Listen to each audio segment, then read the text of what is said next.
Either way, I was waiting a few days before I wanted to talk about this, just because I wanted to get like a general idea of the consensus, see exactly what people thought about the pilot, new people, actual Homestuck fans, etc., etc. Not because it would directly change how I felt about the pilot, but I just wanted to get more perspective so I can understand a general idea of how people took it and, how it was received by the public. And obviously Homestuck is a really niche community that most people hear of but aren't participating in, so the vast majority of reactions were from people who didn't actually know anything about Homestuck. And as a pilot that's an adaptation of a narrative property, I have a feeling that people that are, new to it are some of the ones that you should be trying to hook and appeal to with this pilot, because yeah, while a built-in community is a good thing, you should also be trying to expand it and not just, keep it to the small circle that it is, because otherwise it's just not profitable. And Homestuck on its own is a really hard narrative property to get into, so having an animated show is going to guide people who wanted to get into Homestuck more into it. So this pilot, this sneak peek, it has to be good, like really good. And from what I've seen, a lot of people didn't like it. And I agree, I really don't think this is a good pilot. It's one that could have benefited a lot from more time, but also there's just inherent writing problems in characterization, both as an adaptation and as a, standalone property itself, that just make it less than appealing. And believe me, there are very bad critiques and a lot of people who just went into the show wanting to dislike it or just not having any desire to find anything in it. Like Blackish, who wasn't paying attention and was literally playing fucking Yomi Hustle gameplay on the side. This guy's a horrendous critic. I don't know why anyone takes anything he says seriously. And others were complaining about John's inventory system and how it had too much screen time when explaining it, when that's just how it is in the comic. This video is exactly why I prefer people who just, never read Homestuck as opposed to people who were fed misinformation about it, because who told her that nobody in Homestuck swore that much? Granted, I will say the swearing in the pilot's excessive, that's a later point, but who said that there wasn't that much swearing in Homestuck? Also, they bothered to give them more realistic proportions, but also decided everyone still had to be the same skinny body type. So boring. Either way, but another thing that I was hearing outside of it just being confusing is also that it was just boring, which I can definitely see, because if you go on like a pure play-by-play of what happened in the story, it's literally just John's in his room, he goes out of his room, he goes outside, he goes to the kitchen to fight his dad, and then he's back to his room. That's the Homestuck pilot. And while it was this boring in the comics too, it was a little bit more bearable because there were these little tiny moments and jokes that were only able to be gotten away with by like the narrator. So yes, like while action-wise it was generally very boring, but the dialogue is charming and it's funny and it kept you reading for that moment. The pilot doesn't have that, so it's just boring. It's the difference between bro is hard on the eyes or anything, and we all have our moments of weakness, but shit. And there should be just enough frosting on the fake arms to serve as an adequate adhesive. Oh, you don't care what Colonel Sasaka says. This makes it at least 1,000,000% funnier. both aren't anything crazy and both aren't particularly funny, but one has a certain charm that the other doesn't. So as someone who's read Homestuck, I obviously was, more entertained by it, knowing the references and whatnot, but for people who don't, I can definitely understand why. Alright, now let me get into the actual points that I wanted to make throughout this. Number one, the swearing. Striking, you do know that Homestuck actually had a lot of swearing in the original comic. Okay, but it wasn't this much, and it wasn't this unnatural sounding. Throughout Dave and John's first conversation, they only let out like a hard swear twice, while in the show, I counted 8 different uses of either fuck or shit. John and Rose's conversation is extended from the comics, but you can tell there are literally 0 hard swears here, but then you look at the pilot. Fucking shit. Fucking shit. Yeah, Vivsy Pop syndrome is real. They literally took a completely swearless line and added the word fuck to it for no reason. But striking, there were slurs in the comics, so they had to add all the extra swear words in order to, balance it out. Okay, let me just get this off my chest here. Number one, I don't get why people are so adamant on saying that Homestuck is just like fucking slur-filled. They used the word retard a couple times in the comic, and for some reason we all decided that it was a slur now for whatever fucking reason. If I remember correctly, it was like some movement of some parents with mentally disabled kids who just didn't like people using the word retard at all, and that was just like the whole reason it became a slur after, which is so stupid to me because literally every word that we use to call people stupid has in some way or form been used as a method to refer to individuals with mental disabilities, and now in common usage they're just as derogatory. And it's weird because there's nothing that makes it any like specifically less or more derogatory than the other terms. It's just that, like, I guess people in Xbox lobbies used it too much and people just didn't like it or whatever. But either way, that's pretty much it in terms of, like, that sort of language in Homestuck. And people saying it's slur-filled, it just kind of makes it sound like old John Homestuck was calling people the gamer word in the original comic, which isn't the case. And secondly, what? Did I miss my cussonomics class? Do I not know the fuck to retard exchange rate?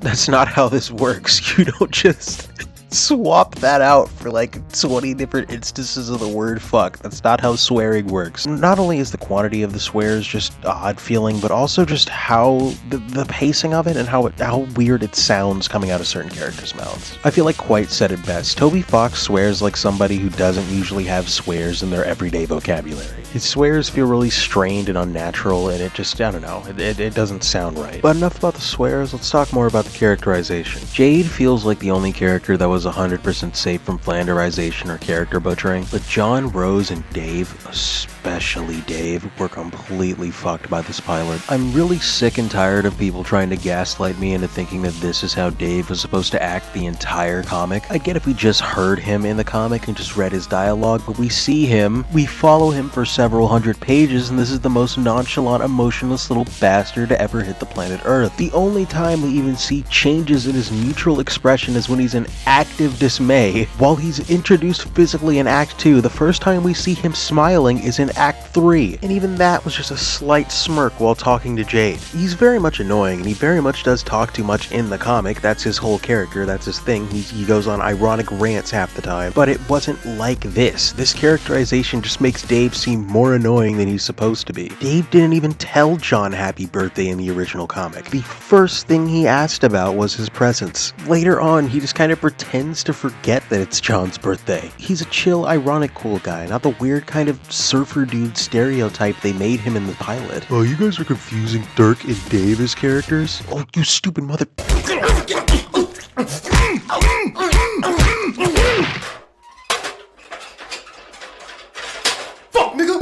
Where do you think Dave got his weird cool guy persona from? I just can't imagine the Dave in the pilot having any of the great moments that I liked about Dave and like the good scenes that he had. I physically cannot visualize in my head the pilot version of Dave Strider having the rooftop conversation with Dirk, which is still one of, if not the best character written scenes in Homestuck, in my opinion. Rose is the least offensive of the three, but there are still general problems, less with Rose herself and more her interactions with John. In the comics, they have what a lot of people in the fandom have kind of determined as a bit of a big sister, little brother relationship, because while they are the same age, Rose is obviously more mature than John, and unlike in the show, she actually finds his antics to be really funny and charming. They laugh about John's tomfoolery, they make little inside jokes about Dave's shitty comics, and at times it even feels like Rose and John have a closer friendship than John and Dave do. So that comes into question, why is she acting so annoyed? In the comics, she seems to treat John more like a nuisance than anything, and it feels so weird. Rose is a dork. She wouldn't think John's male finger hand rant thing was annoying. She'd just think it was at least mildly amusing. So they fucked up Rose, but what about John?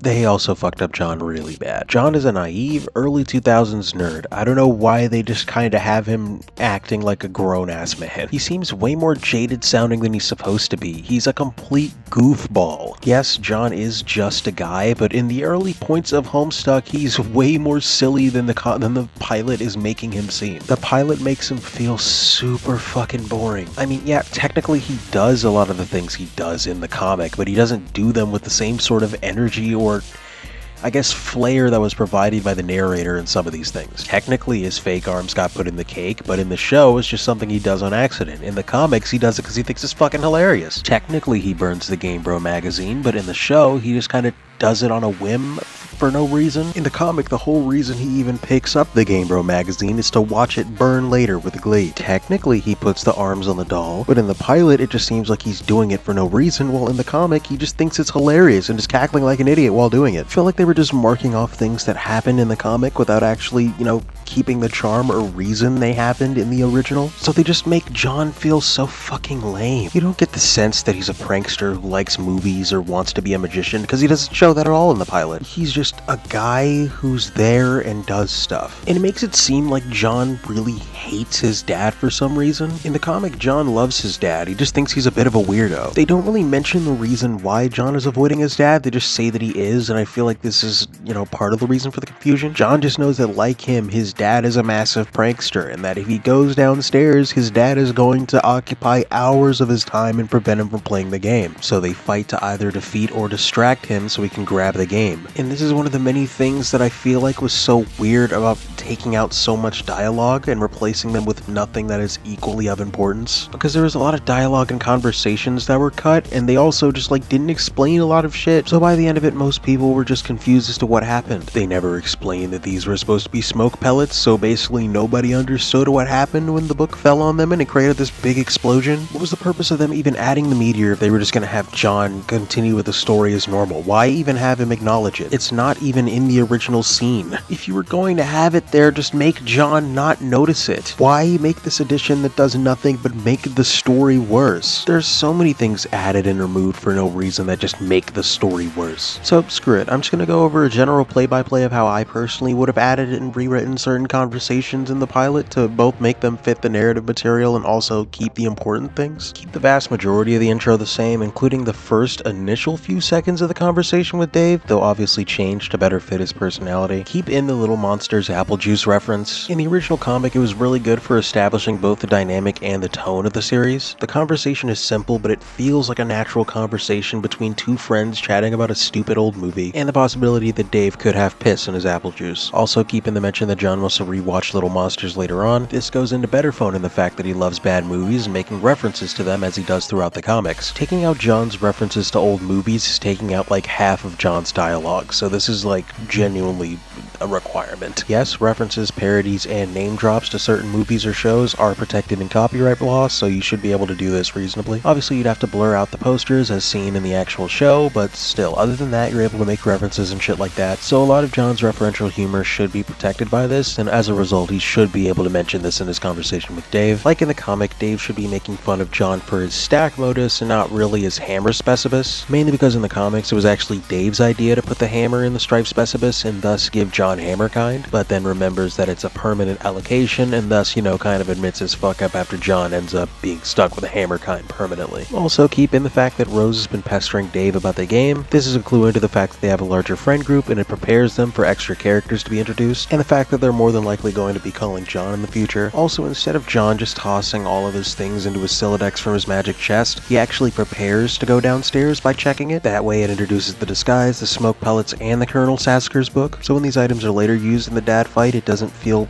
out of nowhere. Next to downstairs scene, keep a lot of it the same except for the conversation with Rose. And since it's basically word for word from the comic, the only thing I'd recommend changing is, instead of Rose asking if John is wearing a silly disguise, just make it a flat statement like it is in the comics and then just have John try to deflect it. And at the end of that conversation, instead of that weird disgruntled goodbye John, have her acknowledge she knew similarly to the comics. Now the Jade conversation in canon doesn't happen until way later, but this is one of the few changes that I actually don't mind, so I'm just gonna happily keep that there the exact way it is. The Jade scene is perfect. Next, cut the title drop scene. Just cut it entirely. Stop. No, don't have it. It's not funny, it takes up too much time, and I dislike it severely. Yes, it interrupted the title drop scene a bit before, but if you're gonna have this, might as well just have John look back before he goes back in and notice it in the sky. And then just have the ending line, "Today is gonna be a long day," like it is in the comics. Boom, there you go. Now with the dad fight, personally, I would have kept it more scaled and just have it happen, within the confines of the house. That way it feels more like the little prank battle that it was inside the actual comic of just a dad trying to throw pie in his son's face. This is the sort of fight I would have expected from someone like Dave and Bro during their rooftop fight in the original. This just feels weird, but whatever, honestly I don't mind it. But now that the smoke pellets in the absurdly heavy Colonel Sasker's book is established, this smoke explosion doesn't seem like just something that happens for no reason. Then the rest of the pilot goes through exactly how it did before, and boom, we're done. You wanted to know my opinions on the Homestuck pilot? I didn't like it, I think it was bad, and that's it. Goodbye, have a good day. Okay, I just realized after editing this, but they got the Silodex wrong in the kitchen scene, but also, why does Dave have a flip phone? Dave literally owns an iPhone in the series. Why is he using a flip? Why is he mingling with these flip phone peasants? He has a smartphone. Why? Why give him a flip phone? He has an iPhone. Just let him